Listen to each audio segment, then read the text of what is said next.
ভাই, যদি তুমি নিজেকে উইক ভাবো তাহলে সমস্ত ব্যর্থতা তোমার বন্ধু হয়ে যাবে। যদি তুমি নিজেকে লুজার ভাবো তাহলে সব কিছুই তোমার বিরুদ্ধে যাবে। যদি তুমি নিজেকে নগণ্য ভাবো তাহলে তুমি কিছুই করতে পারবে না যা তুমি জীবনে পেতে চাও। তাই লুজার, নগণ্য, দুর্বল না ভেবে নিজেকে সাহসী মনে করো। কারণ যখনই তুমি নিজেকে সাহসী মনে করবে তখন সমস্ত কঠিন কাজগুলো তোমার কাছে সহজ হতে থাকবে। যখন তুমি নিজেকে শক্তিশালী মনে করবে তখন সমস্ত অসম্ভব কাজগুলো তোমার কাছে সম্ভব হতে থাকবে। যখনই তোমার নিজের প্রতি আত্মবিশ্বাস কমতে থাকবে তখন সব নেগেটিভিটি তোমাকে অ্যাটাক করে ফেলবে, তোমার লক্ষ্য থেকে তোমাকে ছিটকে ফেলবে, তোমার স্বপ্ন থেকে তোমাকে দূরে সরাবে।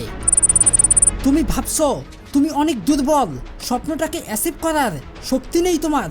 শুধু চোখ মেলে দেখো, এবার তোমার আশেপাশে এমন হাজারো মানুষ আছে যারা তোমার থেকেও খারাপ অবস্থায় থেকে হার মানছে না, ময়দান ছেড়ে পালিয়ে যাচ্ছে না। কারণ তারা জানে কাপুরুষের মতো ভয়ে পালালে সফল তো অনেক দূর কি বাদ, ব্যর্থতা নিয়ে পুরো জীবন কাটাতে হবে। তাই এই চ্যালেঞ্জে সবার আগে থেকে সবার সেরা হয়ে দেখাতে হবে। জীবন নামক এই কঠিন চ্যালেঞ্জে জেতার জন্য নিজেকে সর্বদা তৈরি করতে হবে। জীবনের লক্ষ্যটাকে অটুট রেখে নিজের সাহস আর জেদ দিয়ে সেটাকে অ্যাচিভ করতে হবে। স্বপ্নের উপর ফোকাস করে নিজেকে কথা দিতে হবে যে যা ইচ্ছা হয়ে যাক না কেন আমি কখনোই হার মানছি না।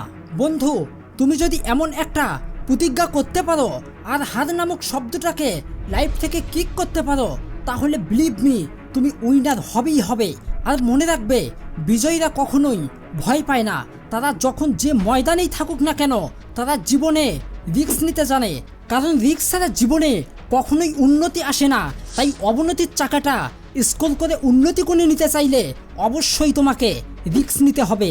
যদি তুমি আত্মবিশ্বাস না থাকায় রিস্ক নিতে না জানো তাহলে সমস্ত নেগেটিভিটি তোমাকে গ্রাস করে নেবে। আর যদি নিজেকে পজিটিভ রাখতে চাও তাহলে অবশ্যই তোমাকে সবার থেকে সাহসী ভাবতে হবে। তবে তোমার লাইফে এমন কিছু মানুষ আসবে যারা তোমার মন ভেঙে দেবে, যারা তোমার লক্ষ্য থেকে তোমায় বিচ্যুত করবে। এই মানুষগুলোকে লাইফ থেকে টোটালি না করে দাও। মনে রাখবে, একটি লোহাকে যদি তুমি পানিতে ফেলে দাও তাহলে সেটি ডুবে যাবে। আবার সেই একই লোহাকে যদি তুমি একটি কাঠের সঙ্গে জুড়ে দাও তাহলে সেটি ভেসে থাকবে। এজন্যই তো বলা হয় সঙ্গদোষে লোহা ভাসে। এই প্রবাদ বাক্যের মতো যদি অসৎ সঙ্গে তোমার ক্ষতি হয় তাহলে তখনই সেই সঙ্গ ত্যাগ করতে হবে। কারণ খারাপের সাথে মিশলে মানুষ খারাপই হয়, আর ভালোর সাথে মিশলে তখন মন থেকেই বলে উঠবে যে না, জীবনে কিছু করে দেখাতে হবে। ভাই, তুমি যদি মনে করো তাহলে সব কিছুই পসিবল, আর তুমি যদি মনে না করো তাহলে কোনো কিছুই পসিবল না। দু চোখ বন্ধ করে একবার ভেবে দেখো, তোমার আত্মবিশ্বাস, শক্তি আর সাহসিকতার ব্যালেন্স যদি তুমি এক করতে পারো তাহলে পৃথিবীর কোনো শক্তিই তোমাকে আটকাতে পারবে না। আর যদি তুমি নিজেকে বেচারা ভাবতে থাকো তাহলে কোনো শক্তিই তোমাকে উইনার বানাতে পারবে না। শুধু ফেসবুকে success is the best revenge story দিয়ে আর মোটিভেশনালা স্ট্যাটাস দেখে কখনোই জীবনে পরিবর্তন আসে না। একইভাবে শুধু ঘুমিয়ে ঘুমিয়ে স্বপ্ন দেখলেই সে স্বপ্নটাকে কখনোই পূরণ করা যায় না। যেমন স্বপ্ন দেখতে হবে তেমনি সেটাকে অ্যাচিভ করার জন্য কঠোর পরিশ্রম করতে হবে। আমি তোমাকে সেই পরিশ্রমের কথা বলছি না যে পরিশ্রম তোমাকে গাধার মতো খাটিয়ে নেবে।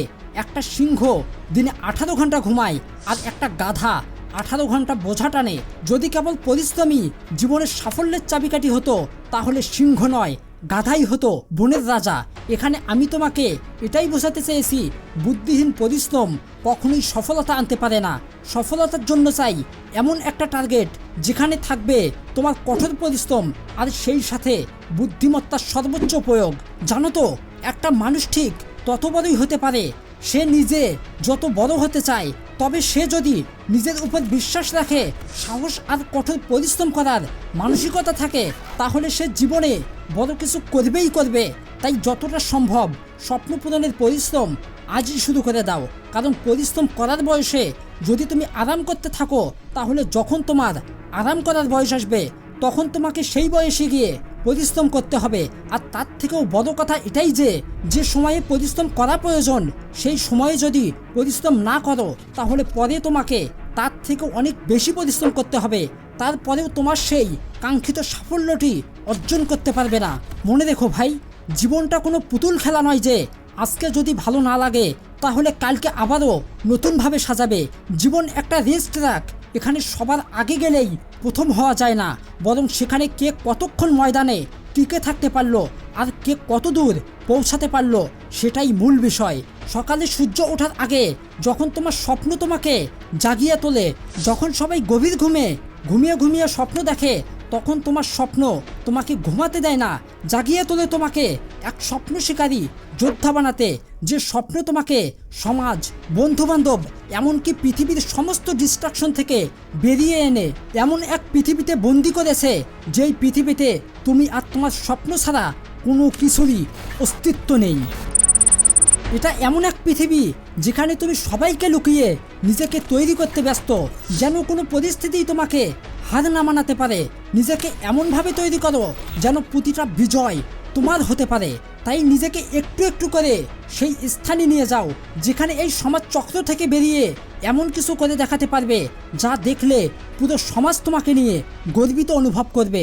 ইঁদুর দৌড়ের এই খেলা থেকে বেরিয়ে জীবনে এমন কিছু অর্জন করে দেখাও, যারা তোমার কাজ দেখে এতদিন গালি দিয়েছিল তারাই যেন তোমার সফলতা দেখে তালি বাজাতে বাধ্য হয়। আমি জানি তুমি জীবনে এমন কিছু অর্জন করতে চাও যা অন্যরা কল্পনাও করতে পারে না। তবে মনে রেখো ভাই, এর জন্য তোমাকে এমন কিছু পরিস্থিতির শিকার হতে হবে যা তুমি কখনো কল্পনাও করোনি। সবাই যখন ভিডিও গেম, অশ্লীলতা আর ডিস্কো পার্টিতে মুখ থুবড়ে পড়ে থাকবে, তখন তোমাকে অবশ্যই স্বপ্ন পূরণের যন্ত্রণা উপভোগ করতে হবে। বাকি মানুষগুলো যখন নেটফ্লিক্সে সিনেমা দেখতে ব্যস্ত থাকবে, তখন তোমাকে ইন্সপাইরেশন স্টোরি আর মোটিভেশনাল ভিডিও দেখে নিজের অনুপ্রেরণা যোগাতে হবে। বাকি মানুষগুলো যখন নেশার ঘরে নিজেকে ধ্বংস করে দেবে, তখন তোমার দেহ শক্তিশালী আর মজবুত করে তুলতে হবে।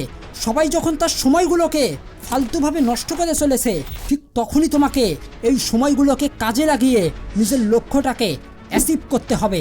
শুধু এটা মনে রাখবে, তুমি চাইলে সব কিছুই সম্ভব। সো বন্ধু, তোমার এই স্বপ্ন পূরণের পথে তুমি একা নও, মোটিভেশন অফ ঢাকা থাকবে তোমার পাশে। নিশ্চিন্তে তুমি এগিয়ে চলো, আমার বিশ্বাস তুমিও একদিন সফল হবে।